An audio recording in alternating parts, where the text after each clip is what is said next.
दोस्तों BPSC TRE 4.0 को लेकर जो है धरना प्रदर्शन कर रहे हैं। जिस तरीके से टीआरई 1 में किए तो आया, वैकेंसी 2 में किए तो आया, 3 में किए, क्या बच्चे पढ़ेंगे या धरना प्रदर्शन करेंगे? इस सरकार की क्या स्थिति है? क्या आंदोलन जो हो रहा है वो गलत हो रहा है। आंदोलन नहीं करना चाहिए। सरकार एक ही स्कूल में 3-3 टीचर एक ही सब्जेक्ट पे आ गए, दिखाई पड़ रही है। ये कोई अभ्यर्थी नहीं कर रहे हैं, उसके पीछे किसी के उग्र प्रदर्शन करने से क्या फायदा है? करने से क्या हो जाएगा भाई? है तो टीआरपी चमकाने के लोग काम नहीं किया, हमको जब मौका मिला हम अपना काम मेंस में पूछेगा तो क्या उसको कोई केला बोलेगा? इंटरव्यू में पूछेगा एप्पल मतलब से होता है कि केवल इंटरव्यू पर ही बहाली हो जाए, तो ऐसा नहीं। सरकारी स्कूल का पढ़ाई बेहतर हो रहा है जान।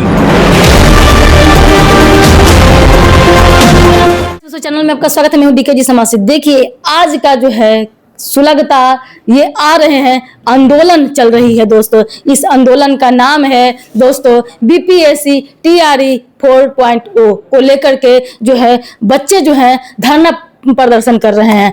जिस तरीके से टीआरई 1 में किए तो आया, वैकेंसी 2 में किए तो आया, 3 में किए, क्या बच्चे पढ़ेंगे या धरना प्रदर्शन करेंगे? इस सरकार की क्या स्थिति है? क्या व्यवस्था है? प्री मेंस को भी लेकर के धरना कर रहे हैं। और दूसरी बात है कि वो वैकेंसी नहीं निकल इसको लेकर के कि मेरे साथ मौजूद है भाजपा के फायर ब्रांड नेता है एमएलसी माननीय आदरणीय जीवन कुमार जी। देखिए क्या कुछ कहते हैं आपके हित के लिए, क्या कहेंगे भैया?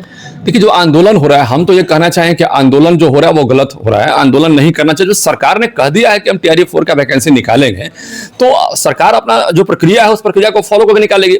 अभी जो हमारा पूरा बिहार में जो व्यवस्था है, अभी जो पिछली बहाली निकली है उसमें कई जगह उसका तुरंत पोस्टिंग जो हुआ उसका तो आनंद फानंद पोस्टिंग भी करना पड़ा, चूंकि लगातार बहाली भी निकल रही थी और हम लोग को 30:1 का जो रेशियो का टारगेट लेकर चले थे, 30:1 का रेशियो तक हम लोग को बहाली निकालना था वहां पर। तो सरकार की बहाली का प्रोसेस लगातार चल रहा था और से बहाली में कई जगह ऐसा हो गया एक ही स्कूल में 3-3 टीचर एक ही सब्जेक्ट पे आ गए।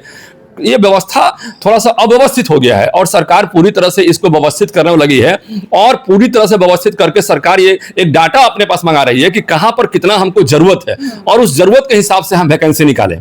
और ये जरूरत के लिए पूरा विभाग मंथन कर रहा है, सभी जगह से चिट्ठी पत्री और कार्रवाई चल रही है। लेकिन ये इंटरनल जब कार्रवाई चलती है, इंटरनल जब प्रोसेस चलता है तो उसमें किसी भी अभ्यर्थी को और ना ही किसी समाज के लोगों को दिखता है। और जो अभी जो उग्रता दिखाई पड़ रही है ये कोई अभ्यर्थी नहीं कर रहे हैं, उसके पीछे राजनीतिक दल बैठे हुए हैं और राजनीतिक दल वहां जानबूझकर जो है उग्रता वहां पे दिखाने के लिए फोकस करते हैं, प्रयास करते हैं कि किसी तरह ये लोग ज्यादा उग्र हों तो समाज की बदनामी होगी, मंत्रालय का बदनामी होगा, समाज का बदनामी होगा, हमारे माननीय मुख्यमंत्री जी का बदनामी होगा। तो ये सब चलने वाला नहीं है। सरकार अपना काम कर रही है। सरकार ने, हमारे माननीय मंत्री जी ने स्पष्ट कर दिया है कि हम बहाली करेंगे, हम बहाली लेंगे। तो किसी के उग्र प्रदर्शन करने से क्या फायदा है? करने से क्या हो जाएगा भाई? कोई उसमें फर्क नहीं पड़ता है। सरकार अपने प्रोसेस से काम कर रही है और जितना बहाली का रिक्वायरमेंट है वो फेज बाई फेज उतना बहाली हम लेंगे ही लेंगे। सरकार हमारी लेगी उतना जितनी जरूरत है हमें। और जरूरत से अब एक बात बताइए कि यदि कोई उग्र प्रदर्शन कर देगा तो क्या 50 लाख बहाली ले सकते हैं आप शिक्षा विभाग में? संभव है? नहीं संभव है ना। तो जितना रिक्वायरमेंट है उतनी बहाली आएगी और रिक्वायरमेंट से ज्यादा बहाली किसी के प्रदर्शन करने से नहीं आएगी। अब बिना प्रदर्शन किए हुए भी आ जाएगा। जब सरकार ही उस पर डेडिकेटेड है कि हमको बहाली करना है, हमारे माननीय मंत्री जी ने स्पष्ट कर दिया, शिक्षा मंत्री ने, कि हम बहाली लेंगे, तो उसमें किसी को बोलने से, कोई टीआरपी चमकाने के लिए उसमें कोई संस्थान वाले लगे हुए हैं, टीआरपी चमकाने के लिए कुछ पीछे से पॉलिटिकल लोग लगे हुए हैं, पीछे से कुछ अपोजिशन की पार्टी लगी हुई है, तो टीआरपी चमकाने के लोग करता रहे। उनको लगता है कि इससे जो है सरकार का इमेज डैमेज होगा, तो ये बात दिमाग से वो निकाल दें। हमारे तरफ से उनको कहना है कि ऐसा नहीं हो सकता है। हम अपना काम कर रहे हैं, आपको जब मौका मिला आपने काम नहीं किया, हमको जब मौका मिला हम अपना काम कर रहे हैं और काम करते रहेंगे।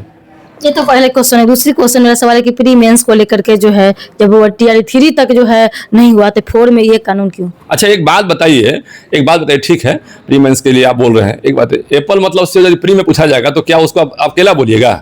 एप्पल मतलब से वो मेंस में पूछेगा तो क्या उसको कोई केला बोलेगा? इंटरव्यू में पूछेगा एप्पल मतलब से होता है कि नहीं होता है, तो क्या उसको कोई बोल देगा कि नहीं एप्पल मतलब से नहीं गाड़ी होता है? अरे सब जगह वही बात ना बोलेगा। इसलिए इन सब चीज़ों पर डिबेट करने से कोई फायदा नहीं है।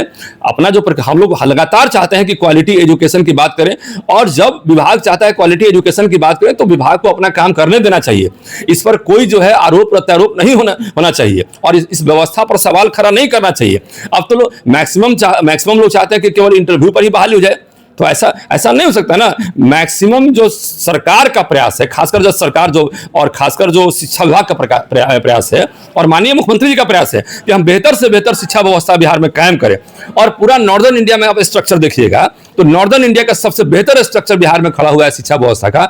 आप उत्तर प्रदेश चले जाइए, आप मध्य प्रदेश चले जाइए, आप बंगाल चले जाइए, आप पूरे नॉर्दर्न इंडिया को आप देख लीजिए तो आप बेहतर व्यवस्था देखेंगे कि बिहार में हो रहा है। यही बगल में झारखंड देख लीजिए, 150 बच्चे हैं और एक टीचर है वहां पर।